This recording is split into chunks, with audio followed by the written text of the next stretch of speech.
ഞാൻ ഇതുവരെ ഉണ്ടാക്കിയാൽ എനിക്ക് ഏറ്റവും ഇഷ്ടപ്പെട്ട ഒരു ഗ്രാനി സ്ക്വയർ ആയിട്ടത്. മിക്കവാറും വേറൊരു ഡിഫറെൻറ്റ് പാലറ്റിൽ ചെയ്തിട്ട് വല്ല ബാഗായിട്ടോ അല്ലെങ്കിൽ ഡ്രസ്സിനൊക്കെ നൈസായിട്ട് പോവും.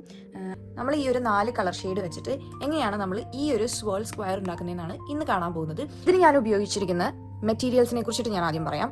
ഇത് എല്ലാം 100% പ്രീമിയം അക്രിലിക് യാണാണ്. ഇതിൻ്റെ ഈ ഒരു യാൺ ലേബിൾ എനിക്ക് നഷ്ടമായി. അപ്പോൾ യാൺ ലേബിൾ നഷ്ടമായാലും ഈ യാണിൻ്റെ ഡീറ്റെയിൽസ് എങ്ങനെ കണ്ടുപിടിക്കാം എന്നുള്ള വീഡിയോ ഞാൻ പ്രീവിയസ്ലി ചെയ്തിട്ടുണ്ട്. അത് ഞാനിവിടെ ടാഗ് ചെയ്ത് കൊടുക്കാം. ഇതൊരു ക്രീം കളർ യാണാണ്. പിന്നെ ഒരു മിൽക്കി ടീ എന്നാണ് ഈ ഒരു യാൺ ഷെയ്ഡ്. വിൻറ്റേജ് പീച്ച് ഉണ്ട്. അതല്ലാതെ പിങ്ക് റുബാർബ് അല്ലെങ്കിൽ ഇതിനെ വാട്ടർമെലൺ പിങ്ക് എന്നൊക്കെ പറയും. ഇങ്ങനെ 4 ഷെയ്ഡ് വെച്ചിട്ടാണ് നമ്മൾ ചെയ്യാൻ പോകുന്നത്. അപ്പം ഞാൻ ആ യാൺ അല്ലാതെ ഉപയോഗിക്കുന്നത് ആ യാണിൽ തന്നെ കൊടുത്തിരിക്കുന്ന റെക്കമെൻഡഡ് ഹുക്ക് സൈസ് ആയിട്ടുള്ള 4mm ആണ്. പിന്നെ എനിക്ക് നോർമലി വേണ്ട ഒരു യാൺ കട്ടർ വേണം. ഇതിൽ പറഞ്ഞിരിക്കുന്നത് മാജിക് സർക്കിൾ കൊടുക്കുക. പിന്നെ 16 ഡബിൾ ക്രോഷിയാണ് ചെയ്യേണ്ടത്. അതിന് വേണ്ടിയിട്ട് ഞാൻ ഫസ്റ്റ് മാജിക് സർക്കിൾ കൊടുത്തിട്ട് ഡബിൾ ക്രോഷിയുടെ ഹൈറ്റ് എത്രയാണെന്ന് നിങ്ങൾക്ക് എല്ലാവർക്കും അറിയാം. ഡബിൾ ക്രോഷിയുടെ ഹൈറ്റ് ആയിട്ടുള്ള 3 ചെയിൻ ആണ് ഞാൻ ഫസ്റ്റ് ഇടുന്നത്. 1 2 3. എന്നിട്ട് 16 ഡബിൾ ക്രോഷിയ പറഞ്ഞു കൊടുത്ത് ഈ 3 ചെയിൻ ഹൈറ്റ് ഒരു ഡബിൾ ക്രോഷിയ ആയി. ബാക്കി 15 ഡബിൾ ക്രോഷിയ നമ്മൾ ഇതിന്റെ അകത്ത് തന്നെ ചെയ്യാണ്. ഓക്കെ,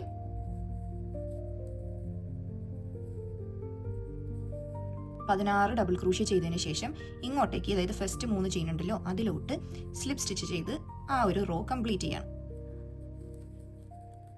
ഓക്കെ, ഇനി ഇതിൽ ഇവർ പറഞ്ഞിരിക്കുന്നത് വെച്ചിട്ട് നെക്സ്റ്റ് യാൺ കളർ ചേഞ്ച് ചെയ്യാനാണ്. പക്ഷെ ഞാൻ പറഞ്ഞില്ല, ഞാൻ 4 വെച്ചിട്ട് ചെയ്യുന്നുള്ളൂ. അതുകൊണ്ട് സെയിം തന്നെ റിപ്പീറ്റ് ചെയ്യണം. അതായത് റിപ്പീറ്റ് ചെയ്യുമ്പോൾ എങ്ങനെയാണെന്ന് വെച്ച് കഴിഞ്ഞാൽ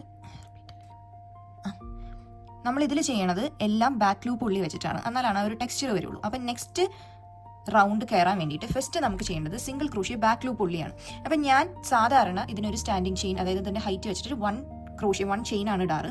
അതിന് പകരം ഞാൻ നേരെ നെക്സ്റ്റ് വണ്ണിലോട്ട് single crochet back loop only ചെയ്യാണ്. കാരണം എന്താണെന്ന് വെച്ച് കഴിഞ്ഞാൽ അപ്പോൾ നമുക്ക് ബാക്ക് ലൂപ്പിന്റെ ആ ഒരു ടെക്സ്ചർ കിട്ടും. പലവട്ടം ഞാൻ പറഞ്ഞു തന്നിട്ടുണ്ട്, ഇത് ഫ്രണ്ട് ലൂപ്പ്, ഇത് ബാക്ക് ലൂപ്പ്, അങ്ങനെയാണ് വരിക. അപ്പം ഞാൻ ജസ്റ്റ് ബാക്ക് ലൂപ്പ് ഉള്ളി അതിലേക്ക് മാത്രം എടുത്തിട്ട് ഒരു സിംഗിൾ ക്രോഷ്യ ചെയ്യണം. ഓക്കെ, അതാണ് ഫസ്റ്റ് സ്റ്റിച്ച്. അതിനുശേഷം നമ്മൾ ഓരോന്ന് ഇൻക്രീസ് ചെയ്ത് വരിക. അതായത് നെക്സ്റ്റ് വണ്ണിലോട്ട് half double crochet back loop only ചെയ്യുക. ബാക്ക് ലൂപ്പ് ഉള്ളിയാണ് കേട്ടോ കംപ്ലീറ്റ്.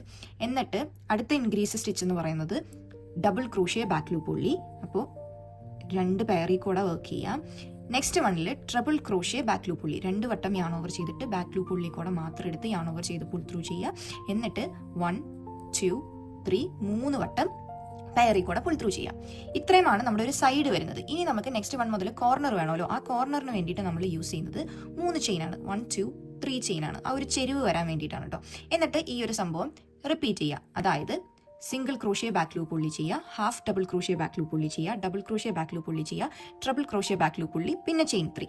ഇതിങ്ങനെ 4 വട്ടം റിപ്പീറ്റ് ചെയ്യുമ്പോൾ നമുക്ക് 4 സൈഡ് ആവും നമുക്ക്. ഓക്കെ, ഇപ്പം ഇതൊരു സ്ക്വയർ ഫോർമേഷൻ ആയിട്ടുണ്ട്. ഇപ്പം ഞാൻ ലാസ്റ്റ് 3 ചെയിൻ ചെയ്തിട്ട് ആ ഒരു സിംഗിൾ ക്രോഷ്യ ഉണ്ടെന്നുണ്ടല്ലോ നമ്മൾ ഫസ്റ്റ് ചെയ്തത്, അതിലേക്ക് സ്ലിപ്പ് സ്റ്റിച്ച് ചെയ്യണം. നിങ്ങൾക്ക് ഇവിടെ വേണമെന്നുണ്ടെങ്കിൽ ഒരു ഒന്നെങ്കിൽ കറക്റ്റായിട്ട് കൗണ്ട് ചെയ്യുക, അല്ലാന്നുണ്ടെങ്കിൽ സ്റ്റിച്ച് മാർക്കർ ഇടുക. അപ്പോൾ കൗണ്ടിങ്ങിനെ കുറിച്ച് നമ്മൾ ബോധർ ചെയ്യേണ്ട. നമ്മളപ്പോൾ ഒരു കോർണർ സ്പേസ് ആണ് വർക്ക് ചെയ്യാൻ പോകുന്നത്. അതിന് വേണ്ടിയിട്ട് ഞാൻ ആദ്യം 4 ചെയിൻ ഇട്ടു. ഈ 4 ചെയിൻ എന്ന് പറയുന്നത് നെക്സ്റ്റ് കോർണർ ആയിട്ടും അടുത്തതെന്ന് പറയുന്നത് ഈ ഒരു കോർണർ സ്പേസിലോട്ടാണ് നമ്മൾ വർക്ക് ചെയ്യാൻ പോകുന്നത്. ആ ചെയിൻ സ്പേസിലോട്ട് വർക്ക് ചെയ്യുന്നത് 2 single crochet, 2 half double crochet, ഇത് രണ്ടുമാണ് നമ്മൾ വർക്ക് ചെയ്യാൻ പോകുന്നത്. ഓക്കെ,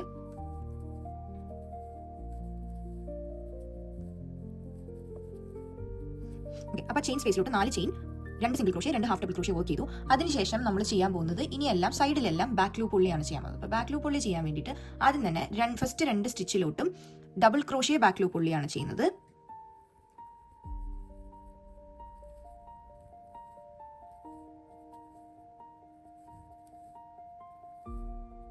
രണ്ട് സ്റ്റിച്ചസും കൂടെയാണുള്ളത്. ആ 2 സ്റ്റിച്ചിലോട്ടും ട്രിപ്പിൾ ക്രോഷ്യ ബാക്ക് ലൂപ്പ് ഉള്ളിയാണ് നമ്മൾ ചെയ്യാൻ പോകുന്നത്. അതായത് 2 വട്ടം യാൺ ഓവർ ചെയ്യുക. എന്നിട്ട് ആ 2 സ്റ്റിച്ചിന്റെ ബാക്ക് ലൂപ്പ് ഉള്ളി കൂടെ ഇൻസേർട്ട് ചെയ്തിട്ട് 3 വട്ടം 2 പെയറിൽ വർക്ക്ഔട്ട് ചെയ്യുക. ഇതേപോലെ തന്നെയാണ് നമ്മൾ നെക്സ്റ്റ് ചെയിനിലും ചെയ്യാൻ പോകുന്നത്. ഓക്കെ, എന്നിട്ട് നമ്മൾ വർക്ക് ചെയ്ത് വന്നു കഴിഞ്ഞപ്പോൾ നമ്മൾ ആ കോർണർ സ്പേസിലോട്ട് വന്നു. അപ്പോൾ കോർണർ സ്പേസിൽ സെയിം തന്നെയാണ് നമ്മൾ ചെയ്യുന്നത്. 4 വട്ടം ചെയിൻ ചെയ്യുക. 1 2 3 4. എന്നിട്ട് 2 single crochet, 2 half double crochet. ഇത് തന്നെയാണ് നമ്മുടെ കംപ്ലീറ്റ് റോല് നമ്മൾ റിപ്പീറ്റ് ചെയ്യുന്നത്. അങ്ങനെ നമ്മൾ ആ റോ എൻഡ് ചെയ്യുമ്പോൾ ഇങ്ങനെ ഒരു ഇറഗുലർ ഷേപ്പാണ് വരുന്നത്. അത് പേടിക്കേണ്ട, ട്രസ്റ്റ് ദ പ്രോസസ്സാണ്. ഇതിന്റെ നെക്സ്റ്റ് റോ ഒക്കെ റൗണ്ട് ചെയ്ത് വന്നു കഴിയുമ്പോൾ റെഡിയാവും. ഇപ്പോഴും നമ്മൾ വന്നിട്ട് കോർണർ സ്പേസിലാണ് നിൽക്കുന്നത്. നിങ്ങൾക്ക് വേണമെന്നുണ്ടെങ്കിൽ അഗൈൻ ഇവിടെ കളർ ചേഞ്ച് ചെയ്യാം. ഞാൻ ചെയ്യുന്നില്ല. പകരം ഞാൻ ഇവിടെ പിന്നെയും ഒരു ചെയിൻ 4 ഇട്ടിട്ടാണ് തുടങ്ങുന്നത്. ഓക്കെ, 1 2 3 4. ഇത് ചെയിൻ 4 ആയിട്ട് തന്നെയാണ് കൺസിഡർ ചെയ്യുക. വർക്ക് ഞാൻ ടേൺ ചെയ്തു. എന്നിട്ട് ആ ഒരു ചെയിൻ സ്പേസിലോട്ടാണ് ഇനി വർക്ക് ചെയ്യുന്നത്. ചെയിൻ സ്പേസിലോട്ട് നേരത്തെ നമ്മൾ 2 SC 2 ഹാഫ് ഡബിൾ ക്രോഷ്യ ചെയ്തതാണെന്നുണ്ടെങ്കിൽ ഇവിടെ നമ്മൾ 3 SCയും 1 ഹാഫ് ഡബിൾ ക്രോഷ്യയാണ് ചെയ്യുന്നത്. നമ്പർ ഓഫ് സ്റ്റിച്ചസ് സെയിം ആണ്, പക്ഷേ അത് ചെയ്യുന്ന ഫോമാറ്റാണ് വ്യത്യാസം. ഓക്കെ, അപ്പോൾ 1 2 3 SC ചെയ്തു. എന്നിട്ട് ഒരു ഹാഫ് ഡബിൾ ക്രോഷ്യ കൂടെ അതിലേക്ക് ചെയ്തു. ഓക്കെ, അപ്പോൾ ഒരു കോർണറായി. അപ്പോൾ കോർണർ ഇങ്ങനെ തന്നെയാട്ടോ റിപ്പീറ്റ് ചെയ്യേണ്ടത്. ഇനി നമ്മൾ ബാക്ക് ലൂപ്പ് പുള്ളി തന്നെയാണ്. നമ്മളിവിടെ നോക്കി കഴിഞ്ഞാൽ നമ്മൾ ഇതെല്ലാം ചെയ്തിട്ട് വരുമ്പോൾ ഒരു 8 സ്റ്റിച്ചസ് ആണ് ഇവിടെ ഉള്ളത്, കോർണർ സ്പേസ് അല്ലാണ്ട്. അപ്പോൾ നമ്മൾ എല്ലാത്തിലേക്കും ബാക്ക് ലൂപ്പ് പുള്ളി വർക്ക് ചെയ്യണം. നമ്മളത് അഡ്ജസ്റ്റ് ചെയ്താലാണ് കറക്റ്റായിട്ട് വർക്ക് ചെയ്യാൻ പറ്റുള്ളൂ. അപ്പോൾ ആദ്യത്തെ 2 ഹാഫ് ഡബിൾ ക്രോഷ്യാണ് നമ്മൾ ചെയ്യുന്നത്. ഇത് റിപ്പീറ്റ് ചെയ്ത് പോവാം. ബാക്ക് ലൂപ്പ് പുള്ളിയാണെന്ന് സൂക്ഷിക്കണേ. ഓക്കെ, ആദ്യത്തെ 2 ഹാഫ് ഡബിൾ ക്രോഷ്യ ചെയ്തതിന് ശേഷം next 3 double crochet back loop പുള്ളിയാണ് ചെയ്യുന്നത്.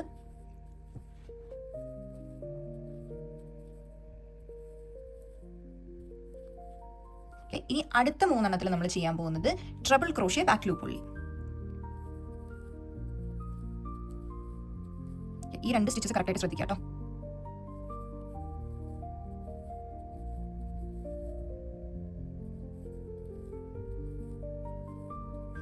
അപ്പോൾ അത്രയും ചെയ്തു വന്നപ്പോൾ നമ്മൾ കോർണർ സ്പേസിലെത്തി. കോർണർ സ്പേസ് എങ്ങനെയാണ്? സെയിം തന്നെയാണ്. നമ്മൾ ചെയിൻ 4 ഇട്ടു, 3 സിംഗിൾ ക്രോഷ്യ ചെയ്യുക, ഒരു ഹാഫ് ഡബിൾ ക്രോഷ്യ ചെയ്യുക. ഓക്കെ, ഇതാണ് റിപ്പീറ്റ് ചെയ്യുന്നത് കോർണർ സ്പേസിലോട്ട്. എന്നിട്ട് ഇപ്പം ഞാൻ ഈ പറഞ്ഞ പോലെ 2 half double crochet back loop പുള്ളി, 3 ഡബിൾ ക്രോഷ്യ ബാക്ക് ലൂപ്പ് പുള്ളി, 3 ട്രബിൾ ക്രോഷ്യ ബാക്ക് ലൂപ്പ് പുള്ളി ചെയ്യുമ്പോൾ നെക്സ്റ്റ് ചെയിൻ സ്പേസ് അല്ലെങ്കിൽ കോർണർ സ്പേസിലോട്ട് എത്തും.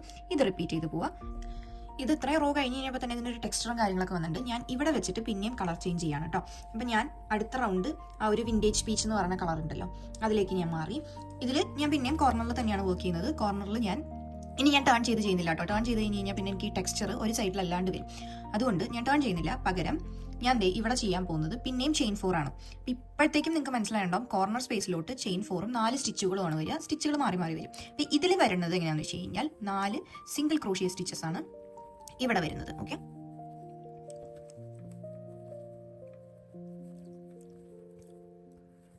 അപ്പോൾ 12 സ്റ്റിച്ചാണ് നമുക്ക് ഇവിടെ വന്നിരിക്കുന്നത്. അപ്പോൾ ഫസ്റ്റ് 4 നമുക്ക് half double crochet back loop പുള്ളി ചെയ്ത് തുടങ്ങാം കേട്ടോ.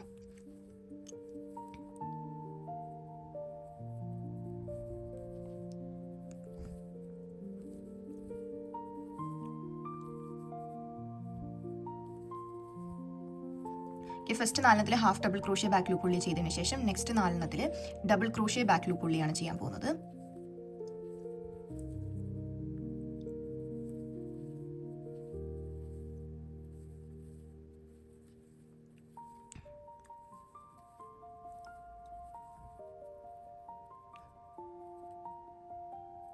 ഇനി അടുത്ത 4 ട്രബിൾ ക്രോഷ്യ ബാക്ക് ലൂപ്പ് പുള്ളി.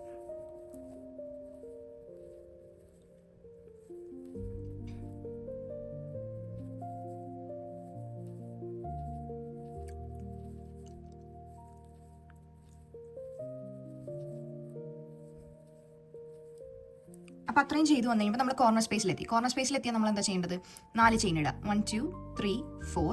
എന്നിട്ട് ഈ ഒരു സ്റ്റെപ്പിൽ എങ്ങനെയായിരുന്നു? 4 സിംഗിൾ ക്രോഷ്യ ആയിരുന്നു നമ്മൾ ചെയിൻ സ്പേസിലോട്ട് അല്ലെങ്കിൽ കോർണർ സ്പേസിലോട്ട് ചെയ്യുന്നത്. ആ സെയിം തന്നെ ചെയ്യുക. കോർണർ സ്പേസ് ചെയ്തതിന് ശേഷം 4 half double crochet back loop പുള്ളി, പിന്നെ 4 ഡബിൾ ക്രോഷ്യ ബാക്ക് ലൂപ്പ് പുള്ളി, പിന്നെയും 4 ട്രിപ്പിൾ ക്രോഷ്യ ബാക്ക് ലൂപ്പ് പുള്ളി. അത്രയും ചെയ്തിട്ടാണ് ഈ റോ നമ്മൾ കംപ്ലീറ്റ് റിപ്പീറ്റ് ചെയ്ത് സ്ലിപ്പ് സ്റ്റിച്ച് ചെയ്ത് വരിക.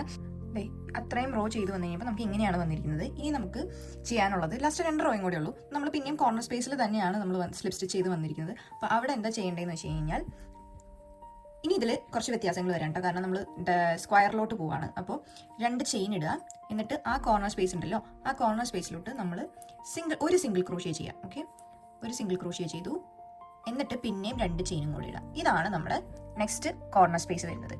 ഇനി നമ്മൾ റിപ്പീറ്റ് ചെയ്യാൻ പോകുന്നത് എങ്ങനെയാണെന്ന് വെച്ച് കഴിഞ്ഞാൽ 6 വട്ടം half double crochet back loop പുള്ളിയാണ് ആദ്യം ചെയ്യേണ്ടത്. ഓക്കെ, അപ്പോൾ നമ്മുടെ ആ റോയിൽ ശരിക്കും പറഞ്ഞു കഴിഞ്ഞാൽ 16 സ്റ്റിച്ചസ് ആണ് വന്നിരിക്കുന്നത്. അതിൽ ഫസ്റ്റ് 6 നമ്മൾ ഹാഫ് ഡബിൾ ക്രോഷ്യ ചെയ്തു.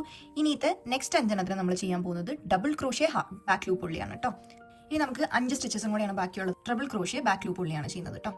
ഇത്രയും ഒരു സൈഡ് ചെയ്ത് വന്നു കഴിയുമ്പോൾ നമ്മൾ വന്നത് ഈ ഒരു കോർണർ സ്പേസിലാണ്. അപ്പോൾ കോർണർ സ്പേസിൽ നേരത്തെ ചെയ്ത പോലെ തന്നെ ചെയിൻ 2 ഇടുക. ഒരേ ഒരു സിംഗിൾ ക്രോഷ്യ മാത്രം ആ ഒരു ചെയിൻ സ്പേസിലോട്ട് ചെയ്യുക, അതായത് കോർണർ സ്പേസിലോട്ട് ചെയ്യുക. പിന്നെയും ചെയിൻ 2 ചെയ്യുക. ഈ സൈഡ് തന്നെ റിപ്പീറ്റ് ചെയ്യുക. അതായത് 6 വട്ടം half double crochet back loop പുള്ളി ചെയ്യുക, 5 വട്ടം ഡബിൾ ക്രോഷ്യ ബാക്ക് ലൂപ്പ് പുള്ളി ചെയ്യുക, പിന്നത്തെ 5 സ്റ്റിച്ചിലോട്ട് ട്രിപ്പിൾ ക്രോഷ്യ ബാക്ക് ലൂപ്പ് പുള്ളി ചെയ്യുക. ഇതാണ് ഈ ഒരു സെക്കൻഡ് ലാസ്റ്റ് റോന്റെ റിപ്പീറ്റ് വരുന്നത്. നമ്മൾ ആ ലാസ്റ്റ് റോയിൽ കൂടെ ചെയ്ത് കഴിഞ്ഞാൽ ഈ ഒരു ടൈപ്പിൽ എത്തുന്നതാണ് എൻ്റെ വിശ്വാസം. നമുക്കപ്പോൾ ആ ലാസ്റ്റ് റോ നമുക്ക് എങ്ങനെയാണ് ചെയ്യണമെന്ന് നോക്കാം. നമ്മൾ ആ 4 ചെയിൻ ഇട്ടില്ലേ, ആ 4 ചെയിൻ ഇട്ടതിന് ശേഷം ഈ സിംഗിൾ ക്രോഷ്യ സ്കിപ്പ് ചെയ്തിട്ട് അടുത്ത ചെയിൻ സ്പേസിലോട്ട് നമ്മൾ പിന്നെയും ഹാഫ് ഡബിൾ ക്രോഷ്യ ആണ് ചെയ്യുന്നത്. ഓക്കെ, അപ്പോൾ ആ 2 ചെയിൻ സ്പേസും ക്ലിയർ ആയി. ഇനിയുള്ള 16 സ്റ്റിച്ചിലോട്ടും ഡബിൾ ക്രോഷ്യ ബാക്ക് ലൂപ്പ് പുള്ളിയാണ് കേട്ടോ ചെയ്യേണ്ടത്. ഡബിൾ ക്രോഷ്യ ബാക്ക് ലൂപ്പ് പുള്ളി ചെയ്തിട്ട് നമ്മൾ 16 വരിക, 16 ചെയ്യുക. അപ്പോൾ ഈ ഒരു ചെയിൻ സ്പേസിൻ്റെ അവിടെ വരുമ്പോൾ ഈ ചെയിൻ സ്പേസിലോട്ട് ഹാഫ് ഡബിൾ ക്രോഷ്യ ചെയ്യുക, 2 ചെയിൻ ഇടുക, ഈ സിംഗിൾ ക്രോഷ്യ സ്കിപ്പ് ചെയ്യുക, പിന്നെയും ഹാഫ് ഡബിൾ ക്രോഷ്യ ചെയ്യുക. ഇങ്ങനെയാണ് റിപ്പീറ്റ് ചെയ്ത് പോകുക കേട്ടോ. ഞാൻ ഇതുവരെ ഉണ്ടാക്കിയാൽ എനിക്ക് ഏറ്റവും ഇഷ്ടപ്പെട്ട ഒരു ഗ്രാനി സ്ക്വയർ ആട്ടത്. ഞാൻ പറഞ്ഞ പോലെ ഇതിൻ്റെ കളറ് ക്യാമറയിൽ കാണുന്നത് കുറച്ച് വ്യത്യാസമായിട്ടാണ് ഇരിക്കുന്നത്. പിന്നെ ഇതിന് ബ്ലോക്കിംഗ് ആവശ്യമാണ്, അത് കറക്റ്റ് സ്ക്വയർ ഷേപ്പിലേക്ക് വരാൻ വേണ്ടിയിട്ട്. പക്ഷേ ഇത് കുറച്ചും കൂടെ വൈബ്രൻറ്റ് കളറിൽ ചെയ്ത് കഴിഞ്ഞാൽ, ഏത് കളർ വേണമെങ്കിലും നമുക്ക് യൂസ് ചെയ്യാമല്ലോ, ചെയ്ത് കഴിഞ്ഞാൽ നൈസായിരിക്കും എന്നാണ് എനിക്ക് മനസ്സിലായത് ഇത് ചെയ്തതെന്ന്. ഞാൻ ലൈറ്റ് കളർ ഉപയോഗിച്ചത് നിങ്ങൾക്ക് എല്ലാവർക്കും മനസ്സിലാക്കാൻ വേണ്ടിയിട്ടാണ്. പക്ഷേ ഇത് ഞാൻ മിക്കവാറും വേറൊരു ഡിഫറെൻറ്റ് പാലറ്റിൽ ചെയ്തിട്ട് വല്ല ബാഗായിട്ടോ അല്ലെങ്കിൽ ഡ്രസ്സിനൊക്കെ നൈസായിട്ട് പോവും. അപ്പോൾ നിങ്ങൾക്ക് ഇത് വെച്ചിട്ട് എന്ത് ചെയ്യാനാണ് തോന്നുന്നത്, ഈ സ്ക്വയർ ഇഷ്ടപ്പെട്ടോ എന്നൊക്കെ താഴെ കമൻറ്റ് ചെയ്യൂ. അപ്പോൾ അടുത്തൊരു വീഡിയോ ആയിട്ട് ഇനി നമുക്ക് കാണാം. അതുവരേക്കും ബൈ ഫോർ നൗ.